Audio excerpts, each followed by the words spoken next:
Good morning, everybody, our physical participants and our participants who are attending with us this morning, the second day of the 13th Policy Dialogue Forum, here and also virtually. You're most welcome. My name is Margaret Mbabazi.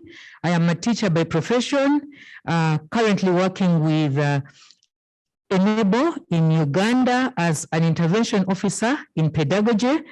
And the teacher training education project that I work for partners with the Ministry of Education and Sports. And our focus is on improving secondary teaching education by improving the competencies of the teachers, the lecturers who train the teachers who eventually go to the secondary schools. And our main focus in this session will be on digital teaching innovations in the teaching profession. And we shall be presenting together with International Labour Organization, viviob, and also GIZ.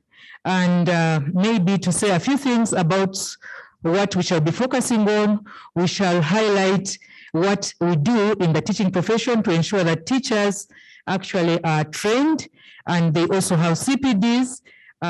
And you know that CPDs are very important for teachers, especially because in this situation where we are, the pandemic and after, you will notice that some teachers lack competencies, especially using ICT pedagogical skills. So this is some of the focus that we shall be highlighting, especially to see how do we ensure that teachers are well trained and they do CPDs. We shall also highlight some aspects of how do we engage the teachers, especially to have their voices at the design stage, since they are the implementers of the teaching profession, and therefore the policies affect them. So we shall have some of our colleagues here highlight such issues that are very important in the teaching profession, but also we shall be in position to get to learn more about some gendered issues that we have actually experienced during this COVID-19 pandemic and how we have addressed them. And I think viviob will be giving us highlights on that. We shall also find out more about how do we actually involve the teachers in being able to support their students using ICT skills and also having them well trained. I think my colleagues that are going to present will say more about this in their different presentations. I will also want to give you the housekeeping rules that seem to be common to us. Kindly remain muted, except when you're making a presentation. That's when you will unmute. And we shall also be able to allow you to say something, especially when you, in the physical room, you put up your hand during the Q&A, but also for those of us who are virtual, it will be okay for us to have our responses in the chat, but also we can virtually put up hands. And we shall also expect you to use the interpretation globe below your chat. There you see the bottom, there's a button which you can use, and use the chat very well and try to speak slowly so that the interpreters can be able to pick what you're saying, especially for the French and English. I want to say that these are some of the housekeeping rules that we expect. We shall get to hear from our colleagues more elaborately what actually they have achieved in ensuring that the teachers are involved in what they do to ensure that they use digital spaces in the teaching profession. I want to say thank you for coming, and please continue to respond. We shall be in position to move along together. Thank you very much for this morning, and I think I'll give it to Liang to take us through. Thank you. Thank you very much, Margaret, and a very good morning to everyone. My name is Oliver Liang. I'm from the International Labour Organization, and my job is to deal with working conditions of teachers and educators, a job I do together with UNESCO as we both support the very important 1966 ILO UNESCO recommendation concerning the status of teachers. Today, we're going to talk, as Margaret pointed out, about a few technology initiatives, especially in Uganda and Rwanda, but we're also going to focus on the particular impact that this has had on teachers as workers and the teaching profession. So we're going to talk about two things. First, we'll talk about the Sandbox initiative, which is an open distance e-learning strategy that was developed in Uganda during the pandemic to ensure that teacher training colleges in Uganda could continue to provide their services. And it explored such methods as communities of practice and master classes in ICT as a way to enable teachers to use technologies.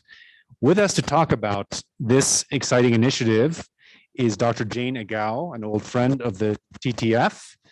She is Director of Higher Education in Uganda and former Commissioner of Teacher Education and Training. And with her is Mr. Ahumuza Akiki, who is a lecturer at the National Teacher College. Dr. Agao, I'll give you the floor. I don't know who's starting to the presentation on the Sandbox. Please go ahead. Thank you. Thank you very much, Oliver and Margaret, for those opening remarks. Ladies and gentlemen, before I talk about the Sandbox, I just want to give the digital environment in Uganda and how we managed to respond as soon as the closing of the institutions happened. Many of you may know that we had all our institutions closed on 20th of March, 2020.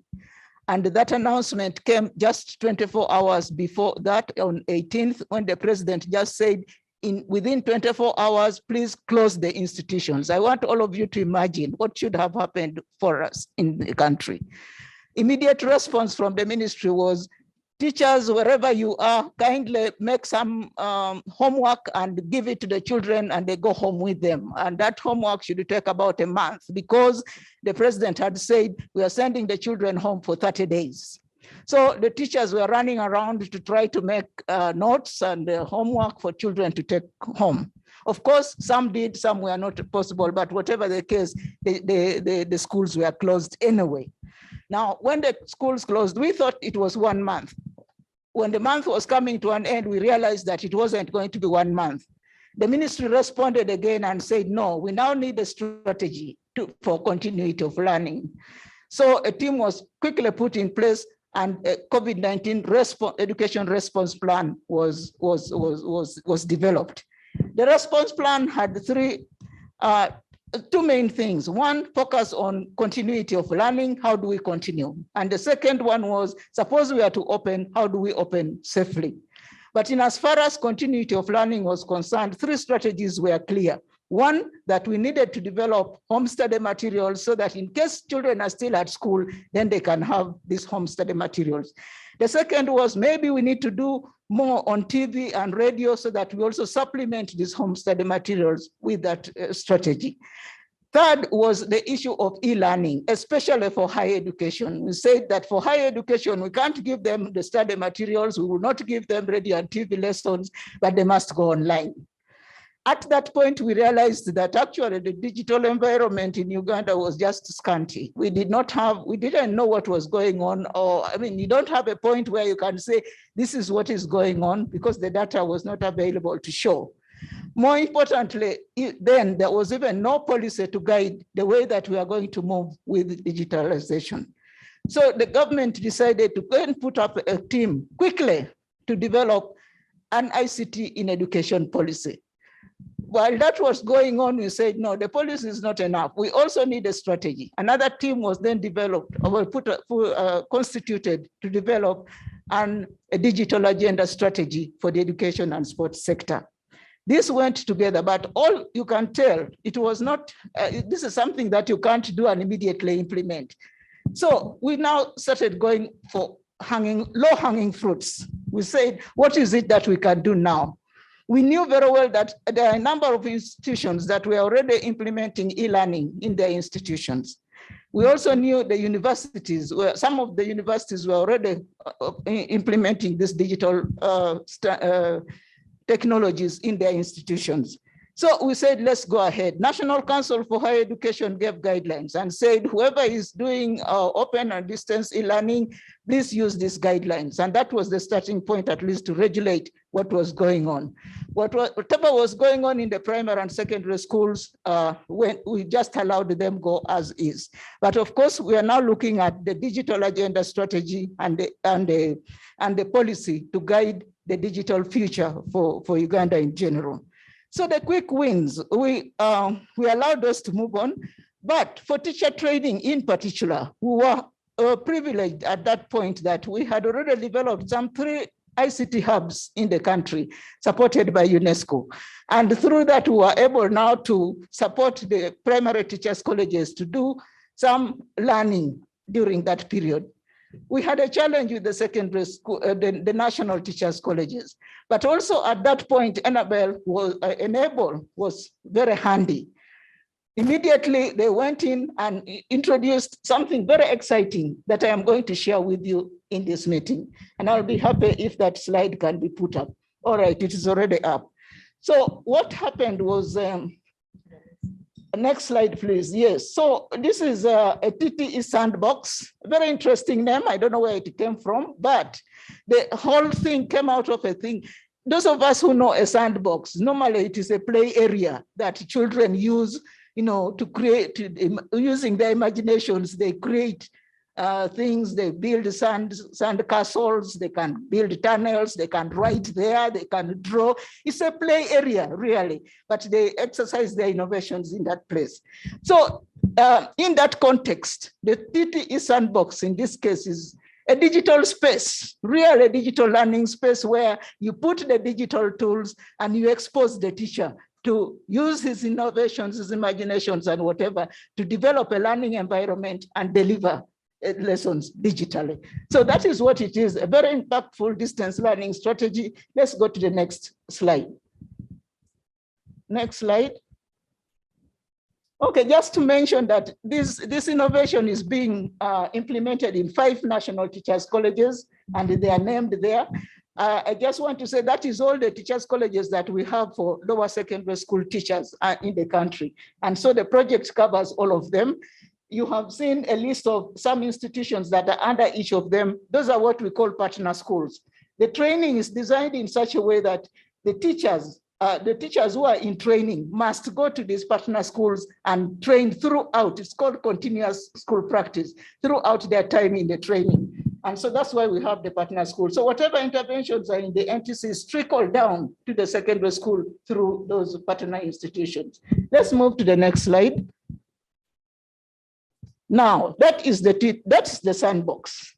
In the sandbox there, you will see some black figures and pictures and what have you. All those are digital technologies, different digital technologies, and my friend will explain what is inside there. But there are different tools that the lecturers can use to create a learning environment and create and deliver lessons. Somewhere there you can see some people, someone like in a conference room, you can see a TV, you can see the earphones and all those are tools. And inside each one of those, there is a lot that will be explained as we move on. Let's move on to the next slide. Now, this is the key sandcastles in this TTE Sandbox. You will see there are 4 main things here. There is the help desk, very, very important because we need to help the teachers as well as the students learn. So in the upper one, in the middle boxes, the first one is a learning space where there is formation of communities of practice. Through video conferencing, there is a lot that goes on there, which my friend will come up here and explain. So much innovation goes there. The teachers can talk to themselves, the teachers can talk to the administrators talk to the teachers, and there is a lot that is going there that will be explained. On the lower one, we are talking about the e-learning space now. There's lesson development there, there's communication with the students, and there is what goes on. But most important, the last one, the one-stop portal, is now like the school itself, actually. Because in the portal, you have the students, you have the teachers, you have the school, you have the library, you have the books, you have the instructional materials and everything. Because whatever is created in the lessons development space and also in the communities of practice space is all put in that one-stop portal. So this is exciting, and we managed to do an assessment to see how effective this whole system is. And in the next slide, this was, we wanted to assess the impact of this innovation. And what we found out was that within 6 months, because the assessment was done in December, and that was only 6 months after introduction of this box. So while the teachers were out, 77% of them were able to access that one-stop portal. So we think that was really good. Within 6 months in a new innovation, we think that was really good. In the next slide, we also wanted to assess how the lecturers participated in the learning space and also in the communities of practice. In the learning space, we found out that 83% of the lecturers were able to use the e-learning space to conduct lessons. But more important, which I want to mention, is what the figures down. We actually found out that there were more women interested in this than the men. Although all of them, the percentages are quite high, meaning that they all participated above 80, but 86% of women participated and only 81 of the men did participate. So I just wanted to point out that because it's really, really important for us. Then in terms of participation in communities of practice, we had 87% of the people participate in communities of practice. Let's go to the next slide. And then we also wanted to find out the perception of students towards this new innovation. Students' participation of the one-stop portal indicated that 62% were very happy, but there was also 34% who were just there, but they were happy, not very happy, but they were happy. And there were only 4% who did not like the portal. So to us, that was good, because you also need to find out why were the 4% not interested. This was a study, so it was good for us to know. And then we also found out the participation of the students themselves and found out that actually 62% of the students were able to participate in this program during the lockdown. This again to us was very good, because within 6 months, students went home with, many of them did not even have gadgets. They were not exposed to e-learning, but eventually they were able to get there, and we had 62% participate. Let's look at the next slide. Next slide. So this is just to say that that was a beginning. We haven't gone, when we started very fast track. Along the way, we have done a lot. And actually, if we were to do that research now, I'm sure the figures I've just mentioned would be much different. So we are now, we have done evaluation, we've seen where the gaps are, and we are now developing something bigger and more sustainable. So we are developing the e-learning content for all the entities, and we are now moving on to Moodle. Can we move to the next slide? We are now migrating to Moodle, because Moodle is a platform that is being used in almost all higher education institutions in Uganda. And so we want the entities to get there and be at par with the rest of the institutions. We're also getting to a scheme where I want to see whether our people can get laptops or gadgets to use for this e-learning. And we are thinking of a leasing scheme. At least when you enable them pay slowly, they should be able to get the gadgets and everybody should be able to participate. And finally, we are also developing digital hubs in the institutions, and we've already started with one of them, and we are moving on to the others. So I'll leave now my colleague to go into the details of Thank you very much. In the Sandbox. Thank you very much, Dr. Regal. It's a very interesting initiative, and it's interesting to hear that women use that more than men, the kind of stereotype that ICT is causing gender divide. Now, Mr. Akiki, you are it's on.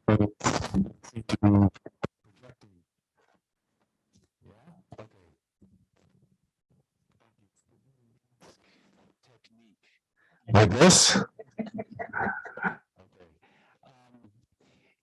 You teach at a teacher college, so you are directly using this product.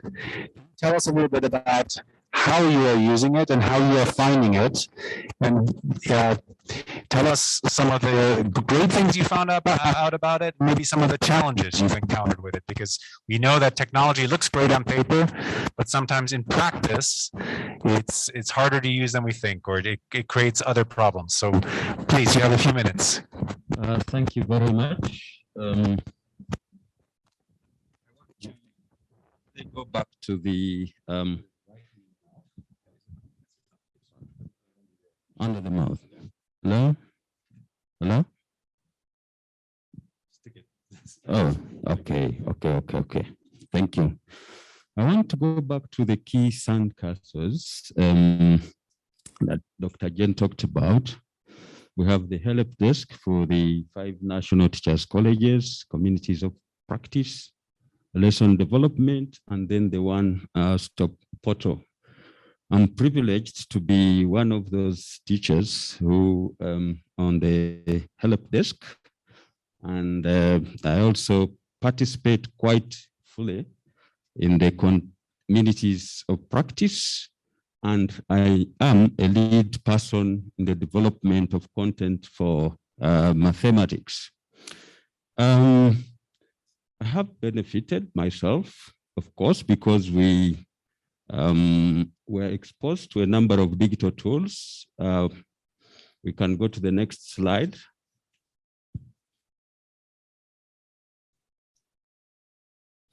Yes, these are just a few of the tools that we were exposed to, and we use them in those areas of the key sandcastles to help our peers in the colleges to be able to develop lessons, to be able to engage with the learners, and to be able to account to the ministry and to the public, and especially so during this time when the learners are not physically at the college. The Sandbox has had a great impact on the education landscape of the country, and there are a few people who have noted. And one of the people who have noted our impact is an organization called the 100. It has, it looks out for those innovations that have had some impact. And we have been able to communicate continually among ourselves as peers, teachers, and also able to communicate with our learners through this one-stop portal. And through the communities of practice, we have continued to up our skills in ICT, because the area of ICT is very dynamic. And we have to keep with the pace of the ICTs and help our learners also come on board. So the communities of practice are one area that has helped me as a teacher, but it also helps the learners to keep on board so that they can continue with their learning. On that one-stop portal, please, can we go to the next slide? We have a number of resources that have been put up on the one-stop portal. And if you can run the video, you'll see just a tidbit of what we do. We have the general resources on the portal.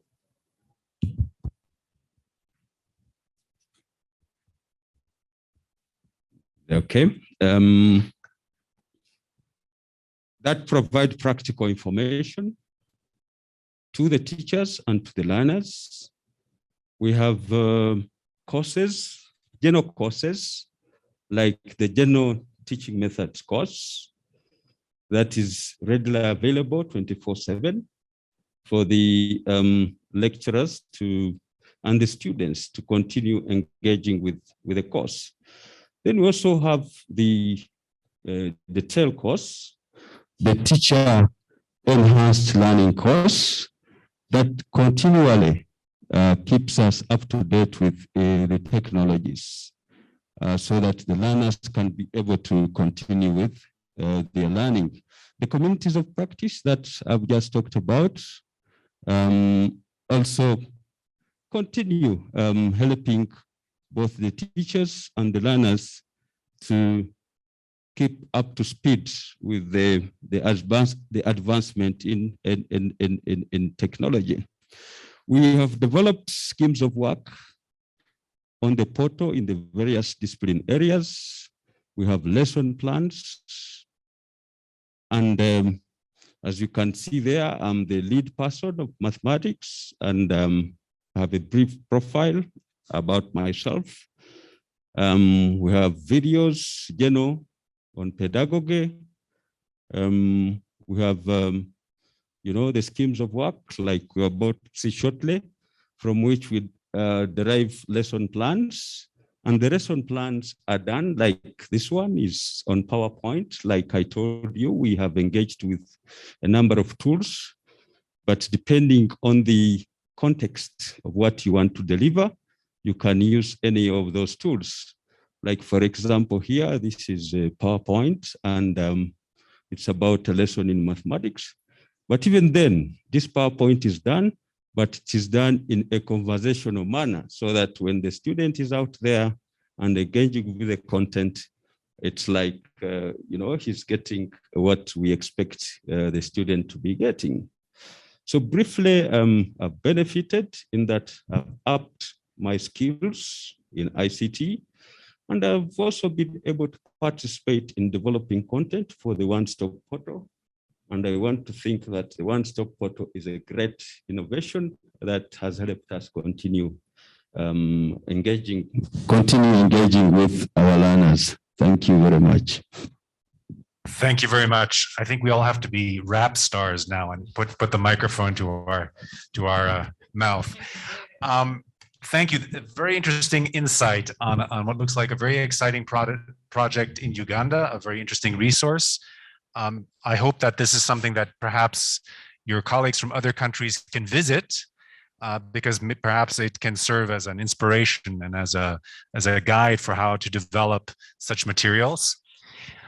We want to now turn to another perspective, which is that of teachers who have been challenged in the last 2 years to rapidly digitalize their methods using tools like the Sandbox. And to talk about this, we will turn to a project that ILO did together with the German Development Cooperation, GIZ, to research how digitalization was affecting the teaching profession in 5 African countries. A summary of this research is available in the back of the room. It's a small booklet that looks at digitalization in teaching and education in Ethiopia, Kenya, Malawi, Rwanda, and Tanzania. To tell us a little bit more about this project and some of the key findings, I'll turn to my colleague from ILO, who's in Geneva, Nikolina Postic. If you could do your presentation, please. Yes, thank you, Oliver. And hello, everyone from Geneva, from my home. We're working from home half of the time. So this week I've landed in my home, and hello. As Oliver mentioned, we launched the project in 2019 with the German Development Cooperation, GIZ, on digitalization, the future of work and the teaching profession. It started in 5 Eastern African countries, Ethiopia, Kenya, Malawi, Rwanda, and the United Republic of Tanzania. And we wanted to examine the state of digitalization in education in those 5 countries. Specifically, we wanted to look at how digital technologies are impacting learning and teaching and the teaching profession specifically. Since then, we've expanded this project to other regions in Africa. So we're now looking at Zambia, Cote d'Ivoire, as well as both Western and Eastern Europe. So we're in Germany and we're in Bosnia and Herzegovina. Prior to the project's inception in 2019, and what the project findings showed is that over the past decade and a half, many countries adopted national policies and strategies that aimed to digitalize society and the economy.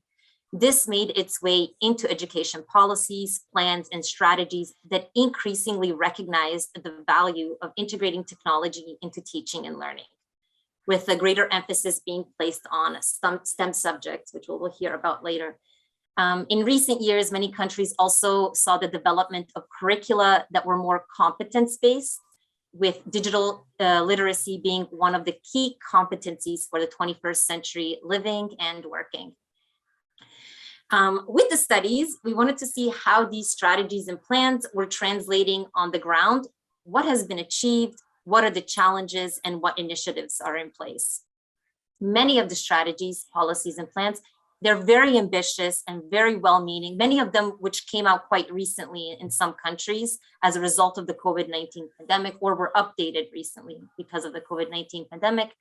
However, what our findings kept coming up with over and over again is that the capacities, the skills, the tools, and the infrastructure are not there to effectively implement them. First and foremost, teachers lack the access to adequate, appropriate, and continuous training on integrating technology in teaching and learning. Hands-on experience is equally as important as formal training. It's not enough to just do one session. It has to be continuous, and there has to be experience with technology. Training and experience remains an issue for a wide array of education workers. It's not only teachers, but also teacher trainers, school leaders, and other education personnel. In some cases, teacher reluctance to integrate technology is cited as a reason for the lack of uptake. Evidence suggests that this is linked to a lack of appropriate and continuous training, and the fact that technology is not embedded in the teaching and learning ecosystem, in the education habitus, which makes it difficult to understand its benefits and to incorporate it into everyday teaching practices. This, of course, is compounded by the lack of infrastructure and resources, including from no electricity, particularly in rural areas, lack of or poor internet connectivity, lack of devices, power stations for devices in schools, outdated devices, lack of safe storage for devices or maintenance and replacement parts, prohibitive costs of technology and internet connectivity. The studies showed that many early initiatives, they sought to equip students with devices without a complementary approach for teachers, or they completely overlooked the infrastructural deficits. The pandemic demonstrated the centrality of teachers in facilitating learning, both in the classroom and from a distance. And in some countries, this has resulted in positive changes. And perhaps this will be discussed more in depth by my colleague from Rwanda. But Rwanda, it recently, for example, initiated a program to equip every teacher with a laptop. Considering gender equity is also quite important. In some countries, there is some evidence that male teachers are more likely to access ICT training than female teachers. Female participation in ICT related courses is also much lower than that of males. And however, although the gender is a cross-cutting issue and is embedded in many of the policy documents examined, there is a need for a more proactive action. And perhaps we've seen this with the Sandbox, where the balance has sort of been tilted, and we see that more female teachers are participating in e-learning. Perhaps as one more example from Rwanda, in 2019, Rwanda launched its first coding academy, which is a specialized secondary school that supports development of coding skills. And it opened with 60 students, 30 boys and 30 girls. So in addition to being more proactive with gender, we also have to be more proactive in dealing with socioeconomic inequities. needs to be placed centrally on the agendas of countries. The urgency to adopt and integrate technology, to equip students with competencies for the labor market, and to be citizens in an increasingly digital world is being borne by teachers. And yet their conditions of work remain inadequate to meet these demands. Remuneration is not sufficient, workloads have increased, and as has precarity in contracts. And the pandemic particularly drew attention to the lack of social protection in private schools, for example. The demands on the profession are not being translated to improved conditions of work. And then perhaps just as a last point from me, involving teachers as representatives in the design and planning of policies and strategies remains paramount to effective implementation. In some cases, this is non-existent, or negotiations with teachers' unions are confined to salaries and benefits. However, teachers will be delivering the digitalization agenda. Their involvement and buy-in is essential to its success and should be present from the beginning. Thank you. Thank you very much, Nicolina. And that is the result of an intensive study on this, and the work continues in some countries. I think some very important issues were highlighted. There is no lack of wonderful technology out there. There is no lack of solutions, of platforms, of tools, but the very difficult business of bringing those to teachers and getting them to use them in a way that actually enhances learning, not just turning them on and making screens work, but actually using these tools in a very effective way that makes cultural and contextual sense is a real challenge. And I'd like to turn to our guest from Rwanda, Irene Ndayabaye, who is a lecturer in the College of Education here in Rwanda. You've done some deeper research in how some of these initiatives are taking place in Rwanda. Can you tell us a little bit about what some of these initiatives are, and what kind of how teachers are taking these up, and what kind of challenges and opportunities they're finding in using these technologies? Over to you. Thank you, moderator. Thank you, everyone. I think my job will be very easy because Nicolina has already set the ground to my study, so which is actually a follow-up to the one which is summarized in handbook that you all have here. Maybe to make the story short, why do we have these innovations, or why do we have to innovate? I would say that education, as we know, is the path to innovation. And therefore, as teachers, we have to make sure that we are helping learners to innovate. But how do we help learners to innovate while we are also not innovating? So I would say that the very first step in teaching students to innovate is making sure that educators have opportunities to be innovators themselves. So back to the context of Rwanda, of course, technologies have been around right from primary education. You might be aware of the One Up per Child, dated the year 2008. So closer to 13 years old. It's an old program. It started with a very big ambition to ensure that all primary schools are equipped with these gadgets so that they can not only be used as resources for learning, but also can help learners actually to be innovators, creators through different applications that are in these gadgets. So competitions or a forum to enable students to go beyond what they learn under the so-called Scratch competition have been organized over years. And you can see that the primary school leavers are getting more and more interest into ICTs. That is even what gave birth to the Rwanda Coding Academy that Nicolina mentioned. Maybe you can say since the year 2008 to date, what is the rate of reach of that initiative? So far, we can see that 83.4% of primary schools in Rwanda have these gadgets.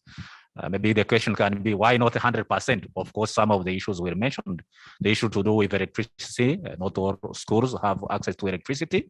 But also, we can see the issue of supply, repair, and maintenance of these devices. You know, when you provide cities, how repair them? How do you ensure that those being broken are being also replaced in time? Technologies did not remain in primary schools because when these kids graduate, they have to undertake another level of education, which is secondary education. ICTs also are present in secondary education under the so-called smart classrooms. So at that level, not every child is supposed to be having his own laptop. Rather, we are supposed to have at least 2 rooms equipped with computers, each room containing 50 computers. And these computers are used by all teachers in the school, but also learners take advantage of these devices to learn either physics, chemistry, history, biology. So in fact, they went beyond being a computer labs where you go to acquire basic computer literacy, rather becoming a medium of instruction or medium of learning of any subject. So maybe somebody who is teaching the English can imagine, how do I teach French or English using computer? You can use it, pronunciation, even instead of reading text to students, those stories that you are mentioning, all these are things that actually you can teach using these smart classrooms. Maybe in terms of current state, I can say that the penetration of smart classroom, as by last year statistics, they were at 61%. And Rwanda is ambitious to make sure that by the year 2024, all secondary schools will have acquired these gadgets. Of course, with COVID-19, more efforts were done in terms of digitalization of educational materials, because much as teachers and students used to be relying on print textbooks, COVID-19 has shown us that the only way to go is actually to invest more in ICTs. Much as there were efforts in the digitalization of the teaching and learning resources, which started in the year 2018. So during the lockdown, that was an opportunity to double efforts and make sure that all subjects in basic education are digitalized. So where are we heading now? We are now heading to, of course, tackling again or rethinking about some of the existing challenges beyond what Nicolina presented. There is still what I can call mindset or technophobia for some teachers. You know, a teacher who taught me in the last 36 years ago when I was in primary school, the same teacher might still be in primary school. So you imagine that technology coming now, finding the same teacher there. So it is not easy for the teacher to cope with this ICTs, kind of technophobia or mindset again, saying what is this ICT is coming to do? It is going to replace me. How going to cope with it? So ignorance again. It is not easy to exhibit your weaknesses again. And then there should be what I'm going to mention as a recommendation, which is actually to alleviate this phobia from teachers so that they can be conversant with these tools that are meant to help them to fulfill their duties.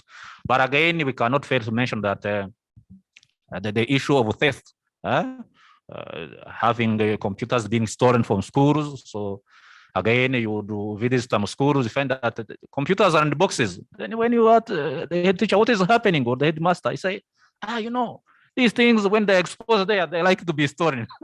But again, we tell them they are not meant to be stored. So put them at the disposal of the students, but also establish means to ensure that these also are safe when you leave the room.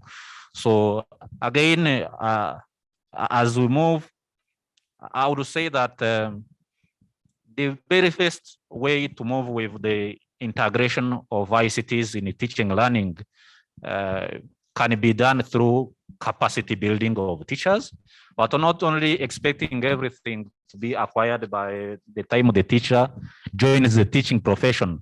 I would say that even at the pre-service level, for instance, we university lecturers at University of Rwanda College of Education, or even at other universities, how do we ensure that our teachers, I mean pre-service teachers, graduate with required ICT awareness and competencies?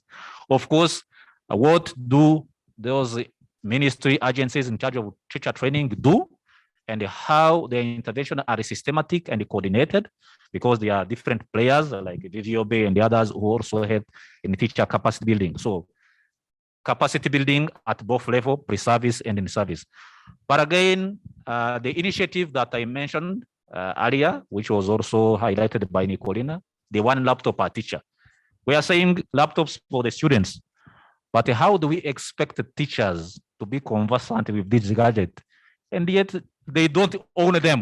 So teachers need to own these gadgets so that they can use them at their free time.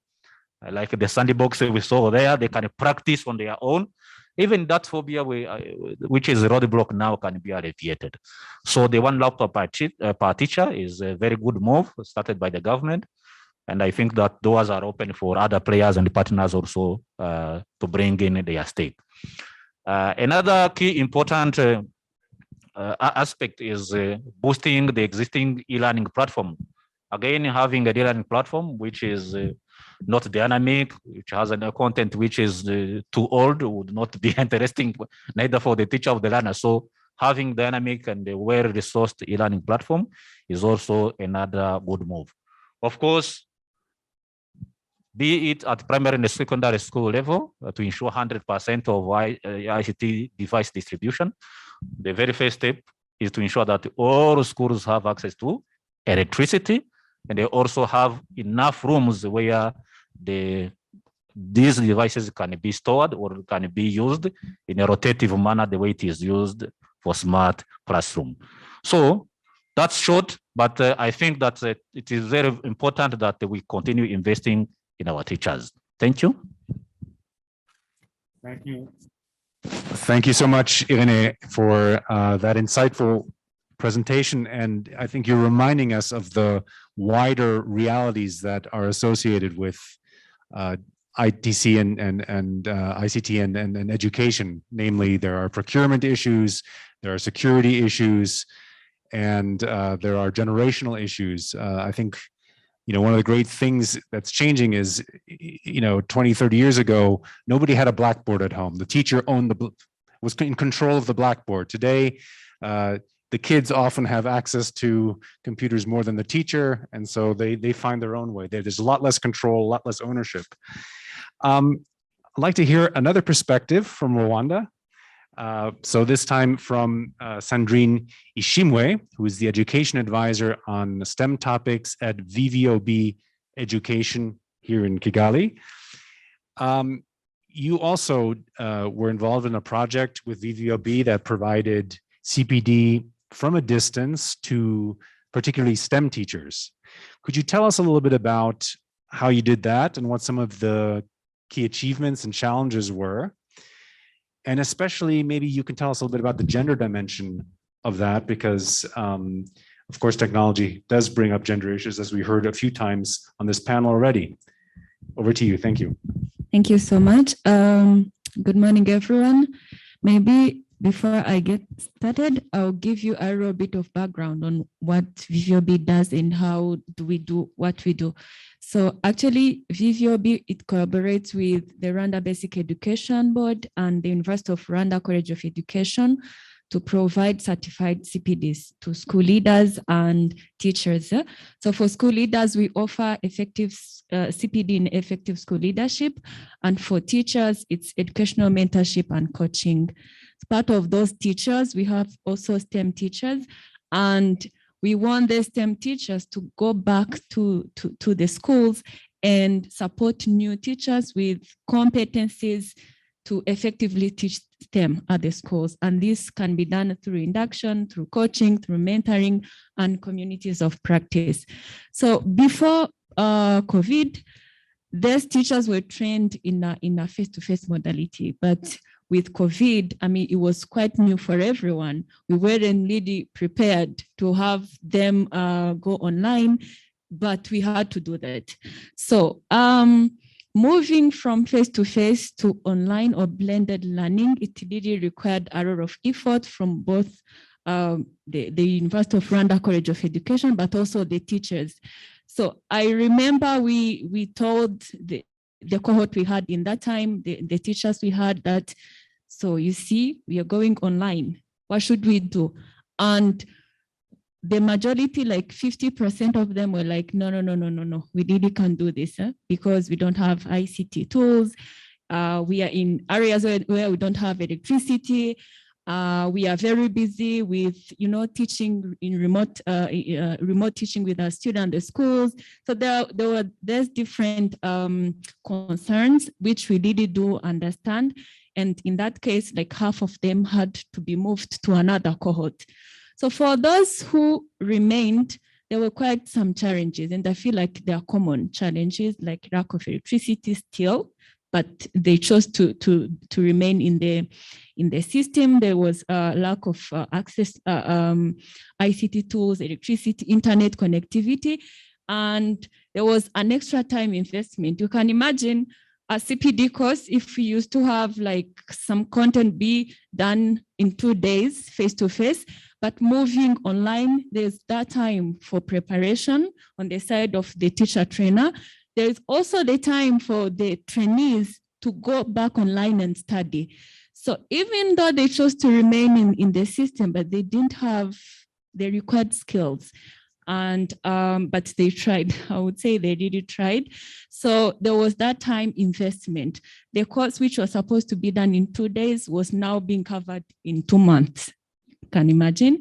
And again, another challenge we faced was motivation, attitude, and skills to engage in that self-directed learning.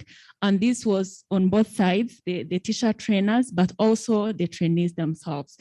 However, even if it was really hard for them, when it comes to gender aspects, we realized that, okay, even since the beginning, females their percentage was really low. We had only 20% from cohort 1 to cohort 2.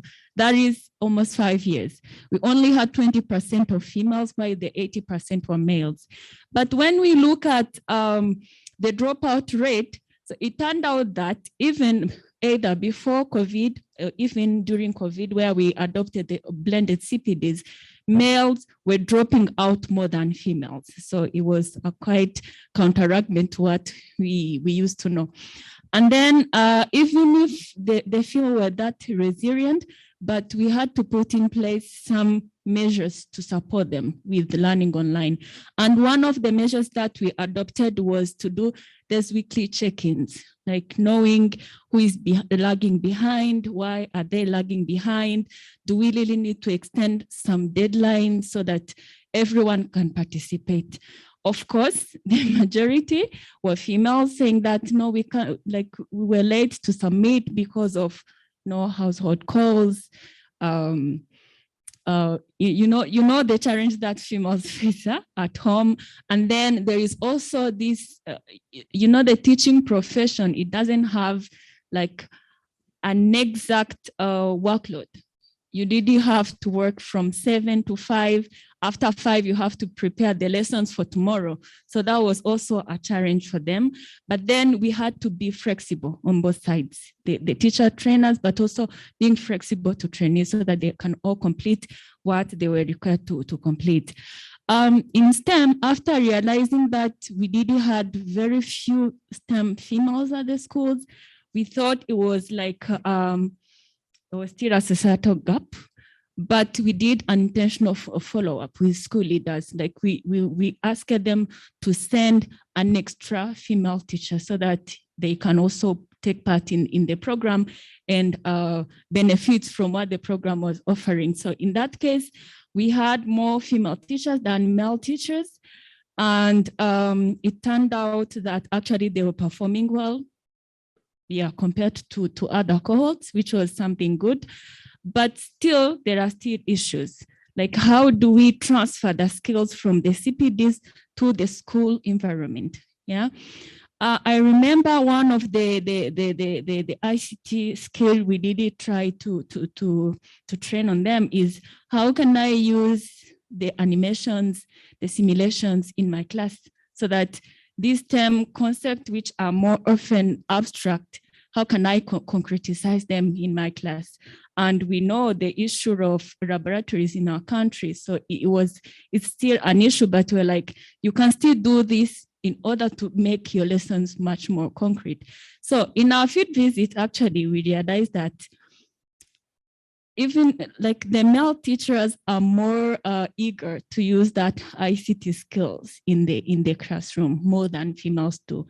And the supporting evidence is that in one of the research, the need assessment research we conducted back in 2020, we realized that females reported themselves to not really be well acquainted with using ICT in either the CPDs or in the classroom. So that's still an area of improvement, I think, for education agencies and policymakers. Like, how do we make sure that inequality is not really there? Yeah. And lastly, after doing that intentional follow-up, there's also that, like, how do we engage people in communities of practice? How do we engage the teachers in the communities of practice? Those teachers who are good at using ICTs, how can we support other teachers, mainly the female ones, to be able to use the ICT in their classroom? And this is a call for action. I think school leaders really need to move from being much more of a political side and come back in the classroom, see who is struggling and how am I supposed to support them? How can I help them? And again, giving equal opportunities to everyone. Like, whenever you ask a school leader, I want to train a teacher, they'll always immediately think of a male teacher. And that was the case. But then we really need to ensure that in our recruitment processes, that gender aspect is also mentioned, because I'm pretty sure that there are smart female STEM teachers out there, but who are not given the opportunity by the school leaders. Lastly, I think, we all have the teacher management information systems. And given how much workload our teachers have, it's important to recognize the fact that they do participate in these CPDs, mainly blended CPDs. And then how can we use those different sources of information to motivate the teachers? Yeah, this can be done through maybe promotions. Once these CPDs are institutionalized, this can be done and they can check who attended what and how can we promote them. I think if that's done, then they'll be more motivated. That attitude part and motivation part, because they're like, teachers, we have a lot of things to do. Everyone is asking us to do this and that, but there is no one to listen to us. You're not seeing what you're doing. So then, but if they can really see that there is an output or an outcome after being trained, then we feel like the motivation will be increased and that transfer of skills to be done as well in the classroom. So that's what I can say. I will keep the rest for the questions. Thank you. Thank you very much. A very interesting perspective. And I think you're reminding us that, digitalization is a little bit the latest trend. It's the latest thing to show, a little bit like primary enrollment rates, right? Everybody wants to show how much they're digitalizing, how many computers they have in their classrooms, but you're reminding us that there's a big quality element behind this. Having a bunch of computers doesn't mean anything if there's some people who are not using them, some people who don't feel they're motivated to engage. It really becomes a quality issue. You mentioned, people don't hear the teachers. So our next speaker can address, I think, this issue. Pedi Anawi is the coordinator of Education International Africa region, Education International being the global teachers organization. And I'd like to bring him in. I think he's online. Are you there, Pedi? Yes, I'm there, Olivier. Can you hear me? We can hear you loud and clear. So thank you for joining us because you're bringing in the important teacher's voice on this. Can you tell us a little bit, you've heard the panel, you've heard all these opportunities and challenges on digitalization. What do you see as the role of teacher unions in supporting digitalization in education? And how can teachers be more involved in these efforts? Over to you. Thank you very much, Oliver. My name is Pedi Anawi, and as already introduced by Oliver. I'm regional coordinator at the Africa Regional Office of Education International, which is the global federation of teacher and education support personnel unions. And well, it's not to boast, but we are representing about 383 member organizations, that means unions, in more than, and that includes more than 32 million teachers across the world in 178 countries. Well, I would like to seize this opportunity to thank the government of Rwanda and the International Teacher Task Force for this opportunity that allows all the stakeholders to explore possibilities to find solutions to the education crisis as the world is changing toward from analog into digitalization. Well, as education delivery is undergoing a process of change, we as unions think that teachers have a key role to play in shaping education reforms being adopted across the globe. Well, the COVID-19 pandemic forced the education world to adopt digital modes of knowledge delivery, we all know. And we carried out at Education International level a number of surveys to assess how the adoption of distance learning, including digital delivery of education, was rolled out, especially the level of involvement of teachers through their organizations. But before I go there, please allow me, I know we don't have much time, allow me very quickly to refer to a vocabulary I recorded since yesterday. I would like to acknowledge and thank Stephanie for what she said yesterday in the opening remark, to advocate for teachers. And when I go to my notes on what Prof. Sarah Agbo said, motivate teachers. And I think Nicolina this morning said in her presentation, as we are adopting digital new modes of teaching and all the rest, the workload of teachers is also increasing.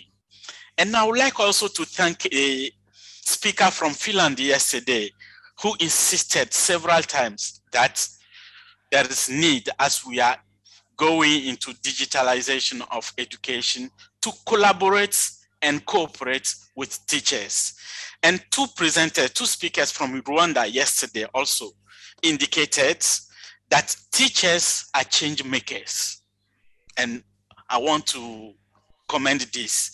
And they called for the involvement and the collaboration of these teachers in the adoption of new modes of delivery. And I would like also to thank Dr. Jane this morning, who said it all. Fine, I was referring to surveys that EI undertook to assess how the passage of analog teaching to digital teaching was rolled out across the world, and the level of involvement of teachers. And then very quickly, we realized that, well, as unions, they indicated, about 72 of them indicated that, well, when schools were closed and the delivery of education was changed, they engaged in social and policy dialogue with their government. But then we were a bit disappointed when we realized that about 51%, more than majority of respondents, indicated that they were consulted, and it's only sometimes that their views were taken into consideration. 28% of them clearly indicated that no, they were not consulted at all.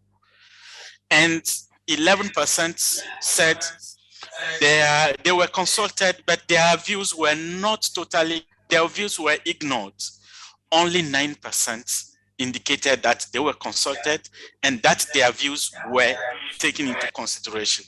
One of the other questions we asked was, what kind of support did the government give to teachers for distance education delivery.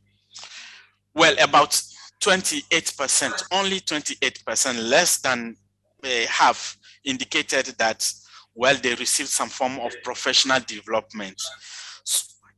Well, in conclusion, overall, we think that the passage during the COVID, the passage from analog to digital teaching was adopted. Well, it has not been effective according to what our affiliates indicated. And therefore, we also saw that, well, teachers lacked the necessary skills, training and support to deliver a digital teaching. Well, for that, we formulated a number of recommendations. Well, one recommendation was to prioritize lobbying government for the provision of professional development for teachers. And another one, which was addressed to AU, African Union, was to integrate the finding of EI Africa in their digital online teacher safety and skills. We call it DOTSS framework. And the third recommendation was government should recognize the right of the unions to be consulted as we are adopting new modes of teaching delivery. At the level of EI Africa, we examined the situation and then we developed a sort of something we called the EI Africa framework for distance and hybrid teaching and learning. And in this framework, we put focus on 4 areas. 1, policy and vision. 2, capacity building. 3, digital infrastructure and access. And 4, regulation, especially of private providers. In conclusion, we think that as union, the success of the passage from analog to digital delivery of education will ultimately depend upon how much teachers are involved through their unions, of course, in the introduction of the digital technology. And we think also that technology is very necessary, but it can and should not replace the teacher in the classroom. And this is where I would like to recall very quickly an initiative that we are having at the Education International Africa region level, which we call the Future of the Teaching Profession in Africa, where we try to bring together representatives of government, especially from the ministries of education, teachers unions, and other education stakeholders like the International Teacher Task Force to explore possibilities of working together and finding solutions to education delivery in times of crisis like the current COVID-19 period. And luckily in 2019, no, it was rather 2020, the seminar adopted something we call a consensus agreement. And I like it because it lays 3 areas. 1, the principles, and in the principles of that consensus agreement, we have partnership and collaboration with teachers. Teachers should be involved in policy development. And that was clear. That was an agreement between education unions and ministries of education that were in that seminary. And in actions, they led focus on curriculum and assessments, distance learning, and psycho-social support to teachers. And also for the commitments, they agreed that there should be continued dialogue and agreements on joint actions between governments and unions. And I would like to conclude with a quotation. A quotation I borrow from George Westerman, who says, when digital transformation is done right, it will be like a caterpillar turning into a butterfly. But when it is done wrong, all we have is a really fast caterpillar, and I would like to see how fast is a caterpillar. Oliver, thank you very much for the floor and the opportunity, and I hope to come back if there are questions. Thank you very much for the floor.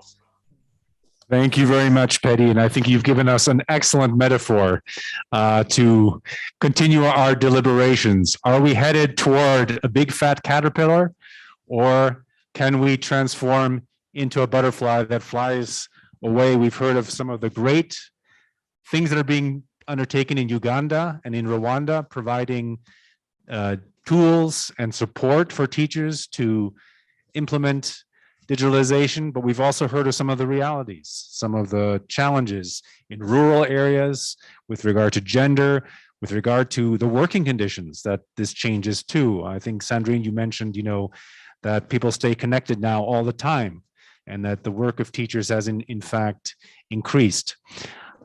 We have a few minutes, and I'd like to turn it over to the floor for comments or questions from our listeners, and I'd like to thank them at this point for joining us here in the room or online.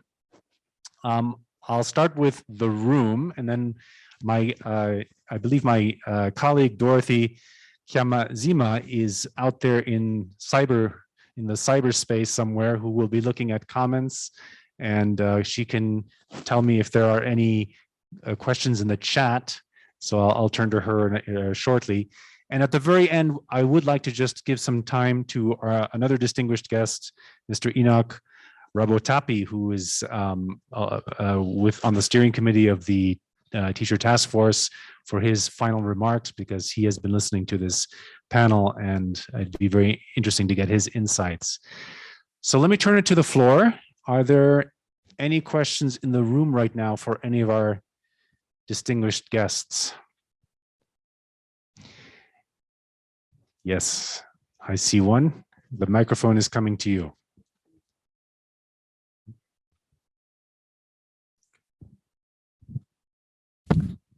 Thank you very much for the exciting presentation by all the members of the panel.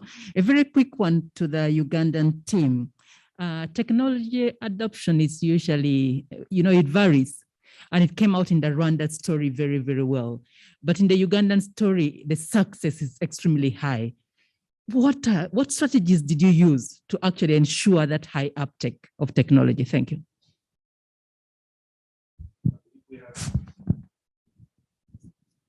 Let's grab maybe two more, and then we'll go for answers, and then we'll go to the chat room. Thank you very much. Let me put a disclaimer.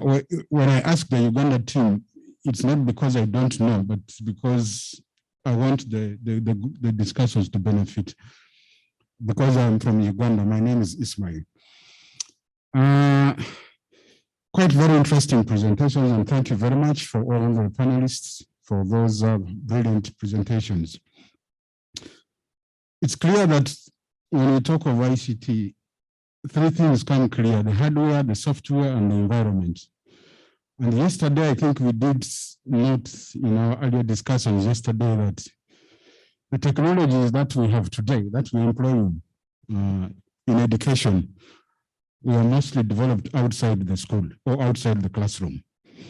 And therefore, the hesitancy we are likely to see among the teachers is a well-founded one. But I think the sandbox, as presented by the Uganda team, seems to have given very good angle around which the teachers are involved in the whole exercise, so that then they own it and they can use it with ease. One clear thing also with these technologies is the kind of inequality that it introduces everywhere. I'm actually more concerned about those that are not using these technologies as compared to the high rate of success, because then we risk continually introducing inequalities in our education system. To Rwanda and Uganda, there are both aspirations to provide laptops to teachers. Just like Rwanda has done one laptop per child, I think they're moving to the teachers as well. Uganda clearly said they're considering the leasing scheme to ensure that the teachers get it. I don't know what the Rwanda approach is. Is it a donation? Is it also a leasing scheme? But in that, are you considering partnerships? Are the high-tech companies part of this? Or are we thinking of bringing them on board?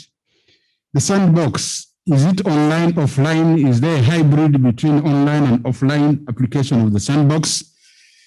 Thank you very much. Thank you. Let's take one last one. Can I ask you to please to be short because we would like to get some other people as well.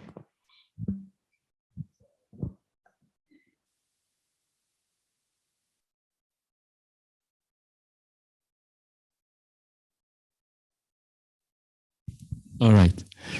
Yes, I am very much pleased about the presentations. Indeed, they speak to the intellectual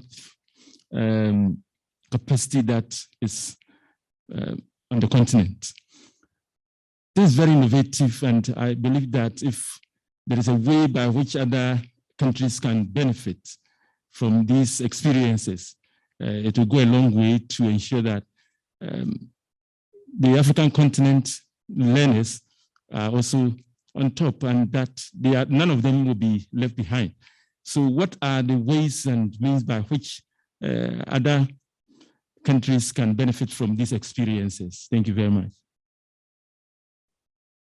Okay, thank you very much. I will turn to the panel. Perhaps there's a question for Rwanda and there's a question for Uganda.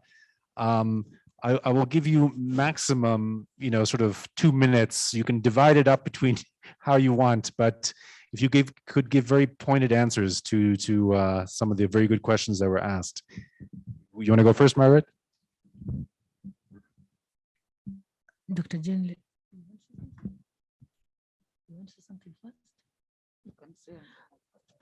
All right. My focus will be on Dr. Zati's question about how we managed to get the success. And I'm going to focus on one aspect or two. One of them is the help desk, which was talked about. When we formed a help desk in the National Teachers Colleges, we were mindful, we talked with the administration in the different 5 colleges, and they identified different people. We have what we call the mentorship program and the ICT champions in these colleges. And these were brought on the help desk. And this help desk was one help desk, but it was central for all the 5 colleges. And there we engaged different people, both female and male. It was a mindful kind of help desk, which brought about different disciplines on the help desk. And these collaborated to support their peers to actually work on the content and also to work. The ICT champions would support with the ICT skills of these teachers. And that enabled us to work with the implementers who are the lecturers in the colleges. It was something that we designed with them, co-created with them from down the center of the colleges. It did not come from the top. It was participatory approach from down, and we engaged with them and the communities of practice actually were to emphasize, to enhance those technological edtech skills, whereby actually the teachers were in the lead, the lecturers, they were in the lead of ICTs, and they would actually present to their fellow lecturers. And what was done from the center was to support with subscription of Zoom in the colleges so that these teachers can prepare. They talk to us on what they're going to do, and we simply support them to learn, but also SMSs. They had messages that they would give to their different lecturers, and it worked for both communities of practice, but also for the master classes. And that is how we were able to, across the board, get the females and the males on board. And if a lecturer of agriculture is a female, definitely we had them collaborating and engaging their friends to develop content, but also using the digital skills and tools they had learned in the communities of practice. I want to give Dr. Jen an opportunity also to add. Is online or offline? Oh, okay. The question of the one-stop portal, we partnered with MTN Uganda, and the one-stop portal was 0 rated, meaning that they could actually go to the one-stop portal and they can get information without emitting a cost of that one-stop portal. The content is online, but it can be downloaded and they can actually read it offline, but it was zero rated by MTN Uganda. That was an area where the TTE project in Uganda supported the one-stop portal to ensure that everybody has access to that one-stop portal. And in that one-stop portal, we have general teaching methods. It's an e-learning course, which was developed by actually also the lecturers of professional studies. And then it is now proliferated for all the other lecturers to do. And also the technology enhanced learning course. So you will find in there courses, and we used actually Open Learn Create, which is a free platform which can be accessed even by you to see how these courses are. So when my friend there asks how can countries benefit, we can give you the link. You go to our courses on general teaching methods for teachers and see how it is. It's interactive. You also do the technology enhanced learning. We have those two courses developed for our teachers to continue working with ICT skills. Probably maybe Kiki would want also to say something, one.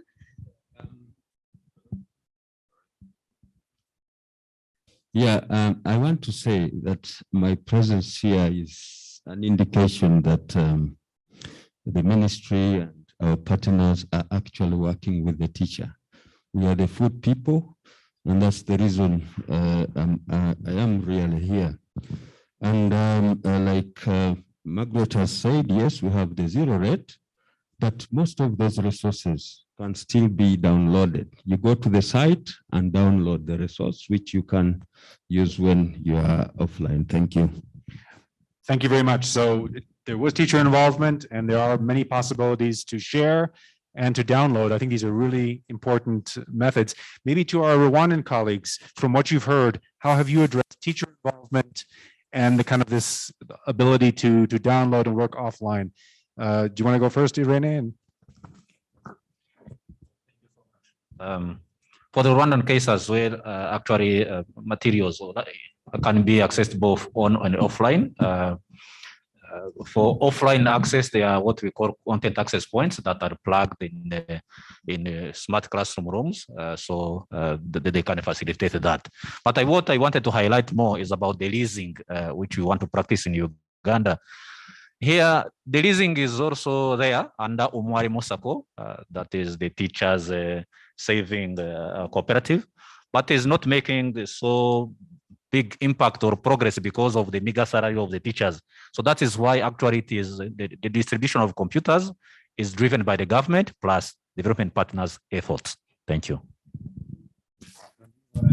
Yes, when it comes to leasing program, viviob actually with the donors, Mastercard Foundation and Belgian government, we thought that for teachers to be able to learn online, they need to have ICT gadgets. And it's in that perspective that we procured more than 3,000 laptops to teachers around the country. So we believe that that aligns with the Rwanda's vision of providing one laptop per teacher. Of course, it's still not enough, but we believe that that's a starting point in addition to other initiatives. Also, when it comes to Sandbox, I want to relate a bit with what we've been doing.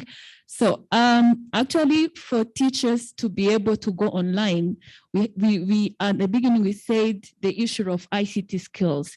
So one way to address that was to provide the digital literacy for online learning at the very beginning, like before they get to engage in online CPDs, they need to have that training. And we believe that that training actually would even help them to transfer the skills within the online learning, the online CPDs into their classrooms.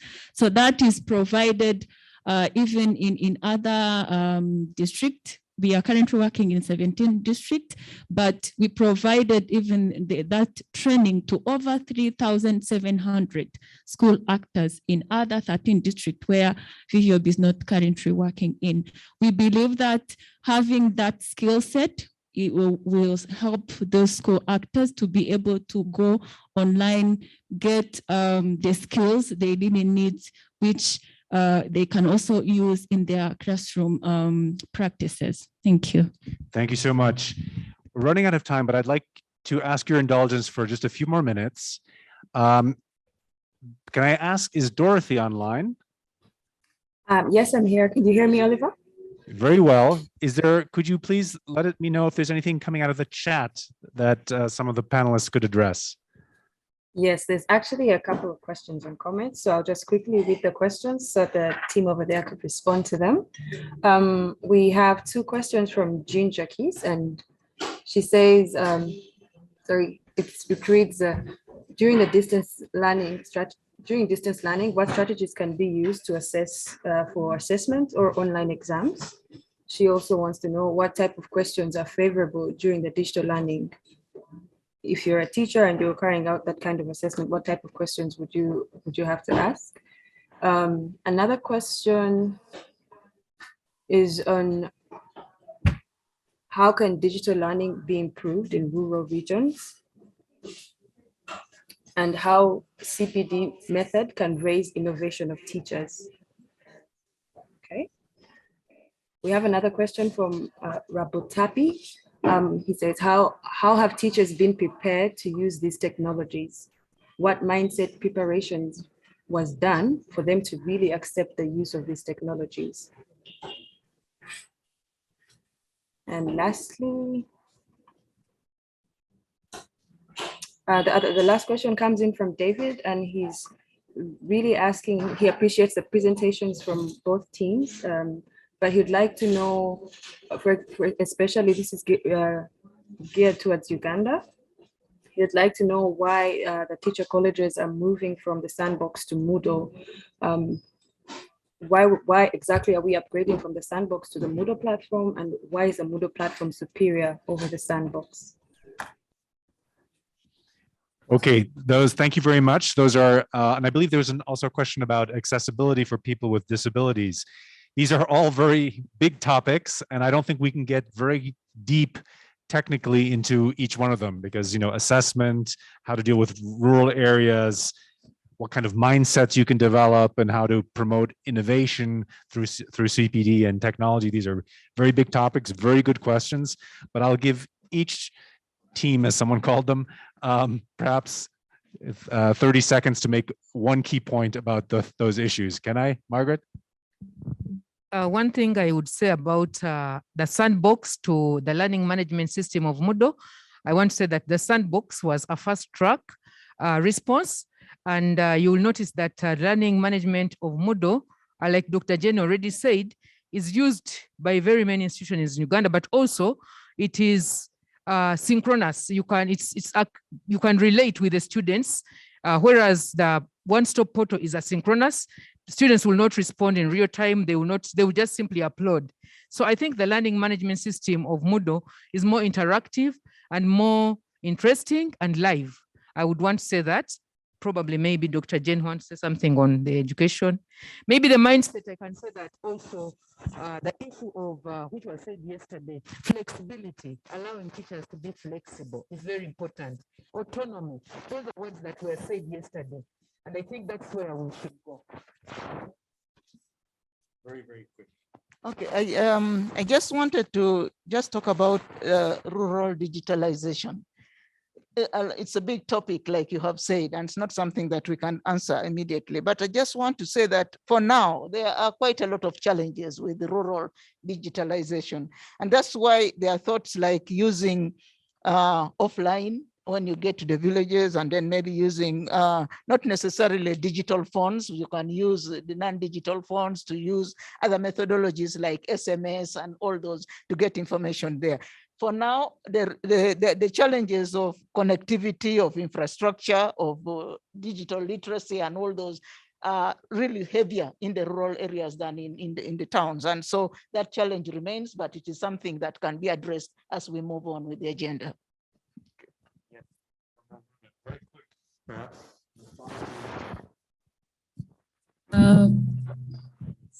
First.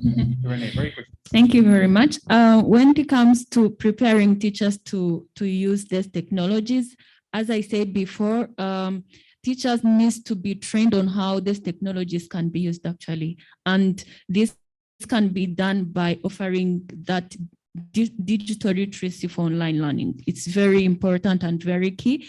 And again, for infrastructures, if we can request partners, donors to support with the use of solar powered panels. We did that at viviob, where after identifying the issue of electricity, then we tried to provide solar powered panels, and it was somewhat easier for participants in remote areas to follow online. Thank you. One last thought. Thank you so much.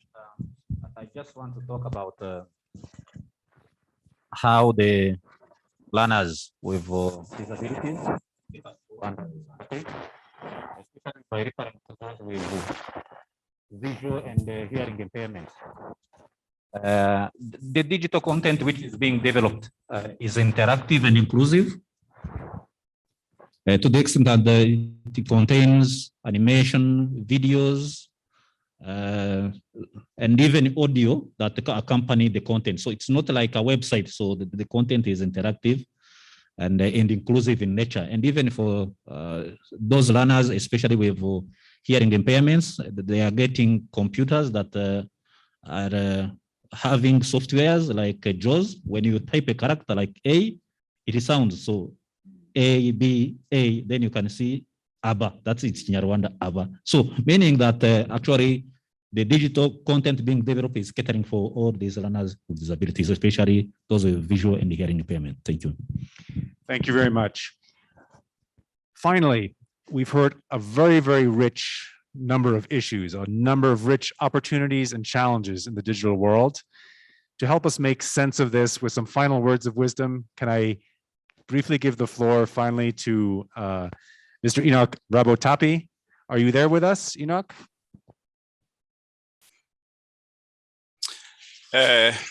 I'm there. Can you hear me? Very well.